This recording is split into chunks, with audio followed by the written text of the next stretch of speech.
Comment atteindre ses objectifs à coup sûr? Alors ça, c'est une question qui revient souvent en coaching. C'est que bien souvent, vous faites l'une des erreurs, c'est de miser la réalisation de vos objectifs sur la motivation. Au début, on se fixe un objectif, on est super motivé, ça dure 15 jours, un mois. Et puis l'objectif est toujours lointain, on se démotive et bien souvent, on arrête. Bien souvent parce que vous n'avez pas mis en place les bonnes actions pour atteindre un objectif.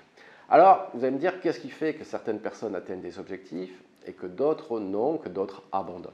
C'est ce qu'on va voir dans cette vidéo. Donc, ce que je vous propose, c'est de vous abonner à ma chaîne, comme ça vous recevrez toutes mes vidéos, et de mettre le petit pouce en l'air pour me dire que cette vidéo vous a plu.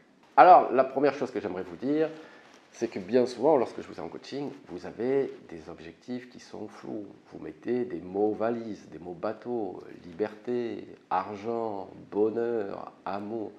Ça, si vous préférez, c'est trop flou. Ce qui va compter derrière, c'est qu'est-ce que vous mettez derrière ces mots. C'est définir clairement, si vous mettez amour, qu'est-ce que pour vous l'amour? Qu'est-ce que vous attendez de l'amour? Pourquoi cet objectif est important? Et non pas mettre des mots valises. Parce que si vous me dites liberté, par exemple, la définition de votre liberté ne sera pas la même que la mienne, ne sera pas la même que celle de votre voisin, sera différente de tout le monde.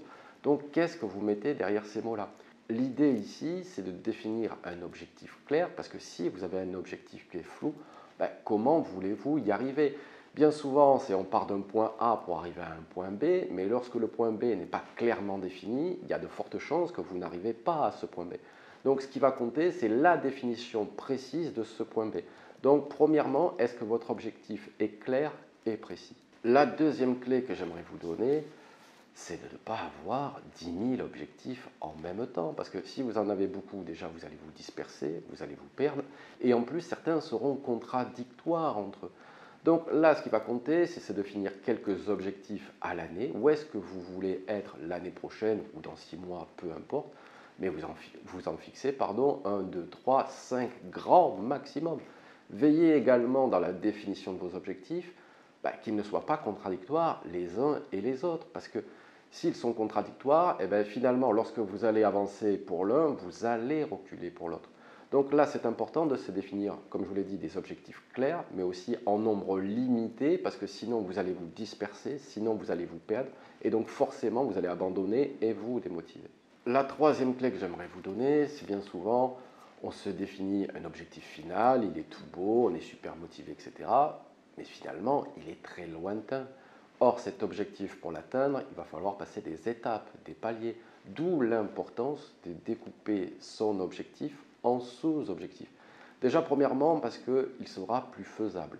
Deuxièmement, parce que vous allez avoir un cheminement, un cap. Troisièmement, également, parce que finalement, vous allez savoir par où commencer. Parce que lorsqu'on a un gros objectif, on ne sait pas trop par où commencer, quoi faire, et c'est là qu'arrive la démotivation. Or là, au contraire, en ayant un cheminement non pas précis, parce que forcément, lorsque vous allez avancer, ça va changer. Des fois, vous allez accélérer, des fois ralentir, des fois, vous allez changer de voie parce que ce que vous avez défini n'est pas faisable immédiatement. Mais si vous le définissez en sous-objectif, cet objectif sera beaucoup plus atteignable. Vous aurez beaucoup plus de motivation. Ce qui m'amène à la quatrième clé, c'est non pas avoir des objectifs de résultats, mais des objectifs de moyens. Vous les avez découpés en sous-objectifs. Maintenant, l'idée, c'est qu'est-ce que vous allez faire chaque jour pour atteindre ce sous-objectif. C'est ça qui va être important. Parce que si vous gardez votre objectif final, encore une fois, même si vous faites une obligation de moyens, au bout d'un moment, certes, vous allez vous rapprocher, mais très lentement de votre objectif. Bien souvent, les objectifs demandent du temps. Ce n'est pas en 1 mois ou 2 mois qu'on arrive à les atteindre. Donc, ça va demander de la persévérance, de la force mentale. Donc là, ce qu'il faut que vous fassiez, c'est vraiment avoir des objectifs de moyens. Est-ce qu'aujourd'hui, vous avez tout fait pour atteindre votre sous-objectif? Est-ce que finalement, vous pouvez être fier de vous et vous récompenser? Parce que si vous gardez un objectif de résultat, vous allez créer de la frustration parce que forcément cet objectif est lointain et qu'en plus vous n'allez pas vous récompenser. En plus, vous allez vous en vouloir parce que ça n'avance pas suffisamment vite alors que vous faites votre maximum. Donc, distinguez bien objectif de moyens versus objectif de résultat. Également, maintenant, j'aimerais vous évoquer une clé importante pour atteindre ces objectifs et c'est bien souvent celle-là que vous ne faites pas. C'est quoi le prix du renoncement pour atteindre vos objectifs? Bien souvent, vous pensez que ça va être magique, vous allez vous concentrer uniquement sur votre objectif, que vous allez pouvoir aller à fond, mais il y aura un prix du renoncement. À quoi vous êtes prêt à renoncer pour atteindre votre objectif? Je vais prendre un exemple. Si votre objectif, c'est de réussir vos examens, le prix du renoncement, ça sera peut-être de moins sortir, de moins être disponible pour vos hobbies ou pour vos activités, puisque vous allez vous concentrer pleinement sur l'obtention de vos examens. Donc, quel est le prix à payer pour atteindre vos objectifs? À quoi vous êtes prêt à renoncer ou à quoi vous n'êtes pas prêt à renoncer? Je vous dis, c'est bien souvent que les gens n'atteignent pas leur objectif parce que finalement, ils n'ont pas calibré le prix du renoncement. Ils se disent que ça sera que des positifs, que des avantages. Non, on n'a que 24 heures dans une journée. Donc, si vous concentrez 12 heures, 15 heures sur votre objectif, c'est 12-15 heures qui ne seront pas consacrées à autre chose que votre objectif. Donc, à quoi vous êtes prêt à renoncer? Ça va être très important parce que finalement, vous voyez, vous avez l'illusion plutôt qu'il n'y a que des avantages à atteindre vos objectifs. Il y aura des inconvénients et ça sera le prix du renoncement. Est-ce que vous êtes prêt à sacrifier des éléments pour l'atteinte de vos objectifs? Si vous n'êtes pas prêt, vous n'atteindrez pas vos objectifs. Si vous calibrez mal le prix du renoncement, vous n'atteindrez pas les objectifs. Donc ça, c'est un élément très important pour l'atteinte de vos objectifs.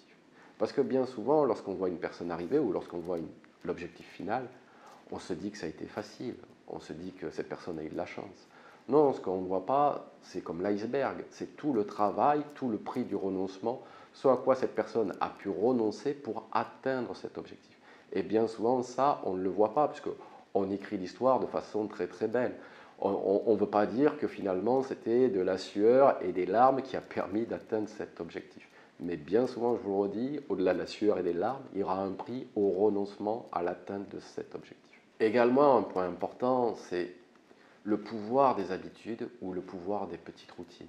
En vous fixant des petites habitudes, des petites routines, des petits rituels pour l'atteinte de votre objectif, bien évidemment, vous allez faire face à justement la baisse de motivation, à la flemme, à l'énergie basse, parce que ce qui va compter, c'est non pas votre énergie ou votre envie du moment, mais votre objectif. Et lorsqu'on est en énergie basse, par exemple, c'est justement lorsque vous savez que ce n'est pas ce que vous avez envie de faire, mais ce qui doit être fait que vous allez faire. Et donc forcément, vous allez avancer et donc faire des pas vers votre objectif. Donc ça va être important de se définir des petites routines, des petites habitudes pour faire face justement lorsque vous êtes en énergie basse et que parfois on n'a pas envie, on n'est pas motivé, on a la flemme, etc. Grâce au pouvoir des petites habitudes, grâce au pouvoir de ces petits rituels, vous allez faire encore une fois ce qui doit être fait et non pas ce que vous avez envie de faire. Un autre point qui me paraît important, c'est tout au long de votre cheminement, voyez si cet objectif est toujours celui qui vous plaît. Finalement, lorsqu'on commence, on se dit c'est ça qu'on veut, mais lorsqu'on avance, lorsqu'on voit les désagréments, lorsqu'on voit les inconvénients finalement, il est temps de faire un petit point sur est-ce que c'est réellement ça que je veux? Est-ce que je n'avais pas idéalisé ou fantasmé mon objectif? Je vous l'ai dit, il y a toujours des avantages et des inconvénients. Pensez au prix du renoncement. Est-ce que finalement les avantages valent les inconvénients? Est-ce que les avantages valent les renoncements? Donc c'est à travers, en faisant un petit point lorsque vous avancez dans votre objectif, qui va justement définir si cet objectif était le bon pour vous, grosso modo si c'est stop and go. Et enfin, le dernier point que j'aimerais parler avec vous, c'est le temps pour atteindre un objectif. Bien souvent, on surestime ce qu'on peut faire en une journée et on sous-estime ce qu'on peut faire en un an. Là, encore une fois, le but de cet objectif, c'est de se caler un temps pour l'atteindre. Alors, ce temps peut être plus ou moins flexible. Vous n'allez pas vous dire, c'est dans 365 jours, et si au 366e, j'y suis pas arrivé, j'arrête. Non, mais si vous ne calibrez pas une temporalité finalement et faire des points régulièrement, tous les 3 mois, savoir si vous êtes dans la bonne direction, si ça a bien avancé, si vous avez pris du retard ou au contraire de l'avance, mais en tout cas se laisser suffisamment du temps à l'atteinte de cet objectif. Je vous l'ai dit, bien souvent, on sous-estime la difficulté d'atteindre de cet objectif et j'en reviens encore une fois sur le prix du renoncement à atteindre son objectif. Allez messieurs, dames, je compte sur vous. Si vous avez aimé cette vidéo, n'oubliez pas le petit pouce en l'air qui fait plaisir. Abonnez-vous à ma chaîne pour recevoir toutes mes vidéos. Et je vous dis à très bientôt avec James Steve.